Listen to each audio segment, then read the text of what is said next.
Hello everyone, नमस्ते। आप सबको कैसे हैं? आप सब आशा करती हूँ अच्छे होंगे, स्वस्थ होंगे। गुड मॉर्निंग आप सबको। मैं भी अच्छी हूँ। चलिए शुरू करते हैं हम लोगों का टेरर जर्नी का डे 10। और आज का कार्ड है द हर्मिट। ओके, सबसे पहले समझेंगे द हर्मिट कार्ड का मतलब होता है अंदर की तरफ जाना। ठीक है, खुद को समझना और लाइफ में क्लैरिटी लाना। और ये कार्ड हमें बताते हैं कि हर टाइम बाहर आंसर ढूंढने की बजाय हमको ज़रूरत मतलब बाहर में आंसर ढूंढने की हम लोगों को इतना ज़्यादा ज़रूरत नहीं होती है। कभी कभी हम रुक कर अपने अंदर अगर देखें तो जवाब वहीं से भी मिलती है। ठीक है, तो इस कार्ड में एक जो व्यक्ति है जो ओल्ड है, ठीक है, तो ये व्यक्ति जो होता है ये लैंटेन जो है ये लेकर चल रहा होता है। ठीक है, ये जो लालटेन है इनर विजडम का सिंबल होता है। ये आप देख पा रहे हो यहाँ पे। तो ये इनर विजडम का सिंबल होता है। तो मतलब आपके आंसर्स ऑलरेडी आपके अंदर है, बस आपको उन्हें ढूंढना है। ठीक है, ये कार्ड हमें ये समझाते हैं। और जब आप मतलब अकेले हो, अकेला टाइम बहुत ज़्यादा इम्पोर्टेंट होता है। सेल्फ रिफ्लेक्शन, क्योंकि हम लोग जब भी कभी कभी अकेले होते हैं तो ऐसा होता है कि हम लोग खुद से ही बातें करते रहते हैं। कभी आईने के सामने खड़े हो गए या फिर ऐसे ही बैठे रहे तो खुद से बहुत सारी बातें कर लेते हैं। ठीक है, आप लोग खुद में भी कभी ऐसा हुआ होगा नहीं, होता ही है। ठीक है, तो जल्दी डिसीजन लेने के बजाय सोच समझ कर चलना चाहिए। तो ये कार्ड जो है हम लोगों का, ये हम लोगों को समझाते हैं। अगर ये कार्ड रीडिंग में आता है तो थोड़ा ब्रेक लेने की ज़रूरत है। ये कार्ड हमें ये बताते हैं अपने इमोशन और थॉट्स को समझने की ज़रूरत भी है। लाइफ में डायरेक्शन मिलने वाली है, बस आपको थोड़ा वेट करना है, वेट करने की ज़रूरत है। ठीक है, धैर्य रखना है आप लोगों को। जो भी आपके पास में क्लाइंट आएंगे फ्यूचर में तो उनको आप ये सारी चीज़ें बोल सकते हो। और इसमें मैं जो भी बोल रही हूँ आप खुद से भी सारा कुछ, जब आप ये कार्ड समझने लगोगे तब आप खुद से भी मैंने जो बोला है उसके रिलेटेड आप दूसरे चीज़ें भी अपने डायरी में नोट करके रख सकते हो जो आपको समझ में आए।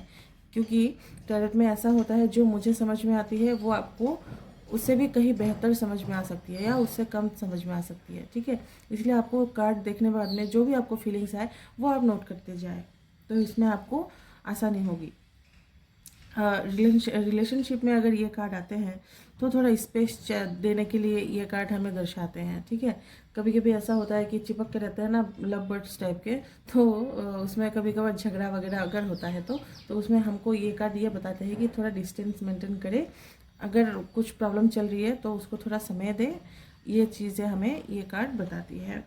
और डीप अंडरस्टैंडिंग और हीलिंग का टाइम है, ये कार्ड हमें ये भी बताते हैं। मतलब कभी कभी झगड़ा होने के बाद में भी मतलब ऐसा होता है कि मिलने चले गए या साथ में हैं तो वो चीज़ नहीं करके हम लोगों को थोड़ा अलग होके मतलब थोड़ा सा वक्त लेना चाहिए। ठीक है, अपने आप पे काम करना चाहिए। ये कार्ड हमें यह बताता है। ये कार्ड जो है ये हो सकता है ये आपको अकेला दिख रहा हो, लेकिन ये अकेलेपन का कार्ड नहीं है। ये सेल्फ ग्रोथ फेज जो होता है हम लोगों का उस चीज़ को ये दर्शाते हैं। और मैं कुछ चीज़ें मैं अभी डिटेल्स में ही बता देती हूँ आप लोगों को। दो साइड में देखिए, अगर ये कार्ड आपको से सीधा करके आता है तो आपको थोड़ा रुकना चाहिए, बाहर नहीं अंदर आंसर ढूंढना चाहिए। ये बताते हैं लाइफ में क्लियरिटी आने वाली है, ये सारी चीज़ें बताती हैं। और ग्रोथ को दर्शाते हैं, जैसा कि मैंने पहले कहा है। मतलब अकेला रहना आपका वीकनेस नहीं है, स्ट्रेंथ है। ठीक है, और अगर ये कार्ड ऐसे रिवर्स में आता है, कभी कभी आ जाता है, ठीक है, तो ये सिग्नल देते हैं हम लोगों को। ठीक है, अगर ये कार्ड ऐसे उल्टा करके आता है तो ज़रूरत है आइसोलेट हो रहे हो, मतलब आप ऐसे आपके क्लाइंट को बोल सकते हो कि आप ज़रूरत से ज़्यादा अकेलेपन में रह रहे हो, मतलब खुद को ज़रूरत से ज़्यादा आइसोलेटेड कर रहे हैं, ये आप बोल सकते हो। और लोगों से कट हो गए हो और अकेलापन आप लोगों को फील हो रहा है, ये चीज़ें हैं। ठीक है, और इससे भी उल्टा एक और मतलब निकलता है कि आप अपने आप को मतलब समझने लगे हैं। ठीक है, जो आपका क्लाइंट है वो खुद को समझने लगे हैं। कभी कभी ये कार्ड हमको ये भी दर्शाता है, ये सिचुएशन पे डिपेंड करता है। और संक्षिप्त में मैं बता देती हूँ, सीधा अगर रिलेशनशिप में आते हैं तो स्पेस, हीलिंग और अंडरस्टैंडिंग को दर्शाते हैं, और यही अगर उल्टा में आता है रिवर्स में तो distance, communication gap, emotional disconnect को समझाते हैं। और सीधा में अगर करियर में आता है तो प्लानिंग और धैर्य की ज़रूरत है और क्लियरिटी की ज़रूरत है, ये दर्शाते हैं यही कार्ड। करियर में अगर रिवर्स में आता है तो कन्फ्यूजन, डायरेक्शन, लॉस और ओवर थिंकिंग को दर्शाते हैं। ठीक है, और ये कार्ड जो लास्टली मैं एक ही बात आप लोगों को बताना चाहूँगी, ये जो कार्ड है हम लोगों को बैलेंस सिखाता है लाइफ में। ठीक है, लाइफ को कैसे बैलेंस करना है वो सिखाते हैं, कब अंदर जाना है कब बाहर आना है, ये चीज़ को हमें ये दर्शाता है। और ये चीज़ हमारे सिचुएशन पे डिपेंड करेगा।